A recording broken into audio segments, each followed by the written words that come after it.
Good morning! Magandang umaga! Gusto na mga lolo, lola, nanay, tatay, kapatid at kaibigan. Ang Lola Miray papunta sa airport. Ihahatid natin ang lolo. Lolo, bye-bye! Bye, Lola! So, maiiwan ang Lola Miray. It's not really a very good feelings na maiwan, but no choice. Kailangan maiwan ng Lola Miray this time. So, reschedule ang ating flight from today. I'll be staying here for another 11 days, then go back home after 11 days. So, magsasaya ang Lola Miray. I'll try to be fine and happy while staying here and make use of my time the best I can.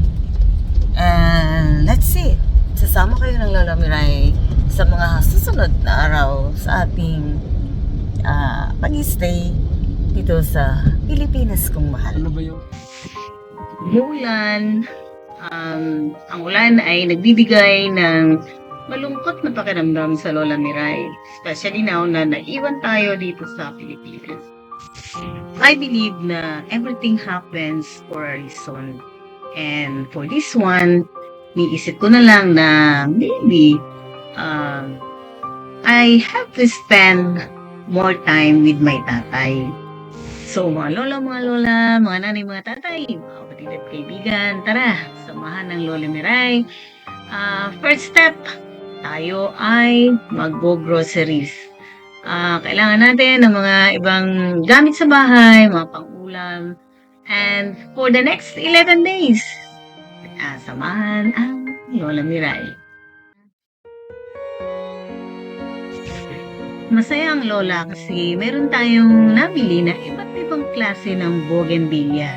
May kulay yellow, may kulay pink, may kulay red, at may combination ng red and pink. So, pipilitin natin na maitanim ng maayos para siya ay mamulaklak din ng maayos. In addition to that, meron tayong naitanim before na 2 puno rin ng bougainvillea.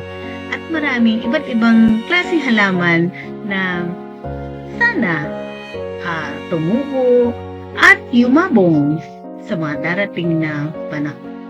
Mga lola, by now, alam nyo na ang paboritong bulaklak ng Lola Miray, ang bougainvillea. Ayan, titrim na. Ito pa. Dito pa, ito. Malapit na mamulaklak pero kailangan talagang itrim kalahati. Sige. Para huwag masyadong nakalungay-ngay. Saka ito pa sa ilalim. Tapos dapat palihan siya. Ang daming ang daming supling na. Ito nagsupling siya kasi naputol yung di ba? Kaya Yung pagka dulo. naputol kasi, Oo. siya. Usbong ng kuan. Yan. So, yan siguro sa gitna mo lang Dito, yan sa may hawak mo. Tutubo uli yan. Nakakalungkot putulin pero kailangan. Mga lola, mga lolo.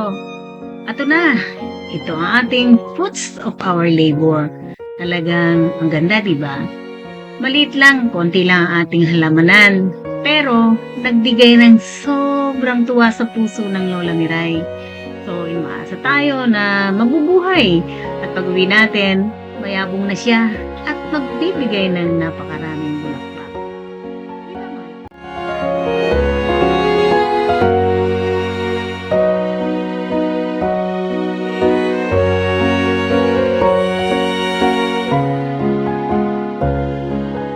Mga lolo, mga lola, mga nanay, mga tatay, mga kapatid at kaibigan, the young ones and the young at heart, ang Lola Miray ay taus-pusong nagpapasalamat sa muling pagsama sa ating mga kwento ni Lola Miray. Hanggang sa muli, ingat-ingat and God bless everyone.